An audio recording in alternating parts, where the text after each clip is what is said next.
ఇప్పుడు ఇండస్ట్రీని షేక్ చేస్తున్న విషయం అల్లు అర్జున్ కేసు. డిసెంబర్ 4వ తేదీన పుష్ప 2 బెనిఫిట్ షో తొక్కిసలాటలో రేవతి అనే మహిళ మృతి చెందిన విషయం మనకి తెలిసిందే. ఆమె కొడుకు శ్రీతేజ్కు తీవ్ర గాయాలవ్వడంతో హాస్పిటల్లో చికిత్స పొందుతున్నాడు. ఆమె మరణానికి కారణం అల్లు అర్జున్ రావటమే అని పోలీసులు, థియేటర్ యాజమాన్యంతో పాటు అల్లు అర్జున్పై కూడా కేసులు నమోదయ్యాయి.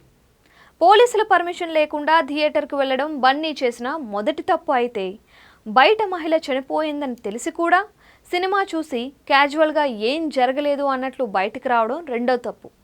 ఈ రెండు తప్పుల తర్వాత బన్నీ ఎన్ని చేసినా పైకి కనిపించేవి మాత్రం ఇవే. ఇప్పటికే బన్నీని 2 సార్లు పోలీసులు విచారించారు.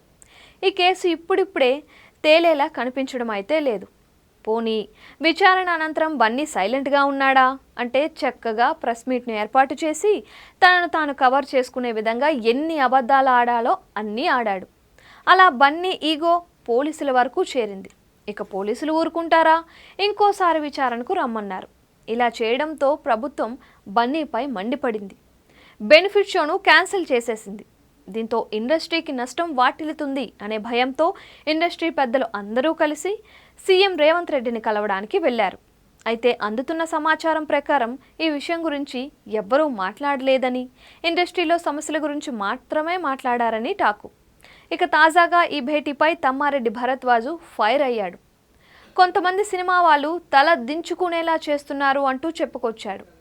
ఒక్కడి ఈగోకు వలన ఇదంతా జరిగింది అని, ఆ ఈగో ప్రభుత్వాన్ని రెచ్చగొట్టింది అన్నారు. ఇప్పుడు ఇండస్ట్రీ అంతా వెళ్ళి సీఎం రేవంత్ రెడ్డి దగ్గర తల దించుకొని నిలబడాల్సిన అవసరం ఏముంది? ఒక్క మనిషి కోసం. ఆ మనిషి సొంతంగా చేశాడా, పక్కన వాళ్ళతో కలిసి చేశాడా అనేది తెలియదు. తప్పు అయితే జరిగిపోయింది. మర్డర్ ఆయన చేశాడు అని నేను అనటం లేదు, కానీ ఆయన రోడ్ షో చేయడం, వెళ్ళాక అలా చేసి తెలియకుండా బాధ్యుడు అయ్యాడు. దానికి బన్నీ ప్రేరేపితమై చేశాడా, సొంతంగా చేశాడా నాకు తెలియదు. ఏదైనా కానీ తప్పు తప్పే. ఆ తప్పు జరిగాక దాన్ని కవర్ చేయడానికి అబద్ధాలు ఆడటం, ఇదంతా జరగడం వల్ల ఇండస్ట్రీకి, ప్రభుత్వానికి ప్రెస్టేజ్ ఇష్యూ అయిపోయింది. వీళ్ళు మాట్లాడేది వీళ్ళు మాట్లాడుతున్నారు, వాళ్ళు మాట్లాడేది వాళ్ళు మాట్లాడుతున్నారు. అల్టిమేట్గా ఇండస్ట్రీ పెద్దలు అందరూ అక్కడికి వెళ్ళి కూర్చోవాల్సిన పరిస్థితి వచ్చింది. దీనికి కాంప్రమైజ్ అంటామో లేక తలవంపులు అంటామో నాకైతే తెలియదు.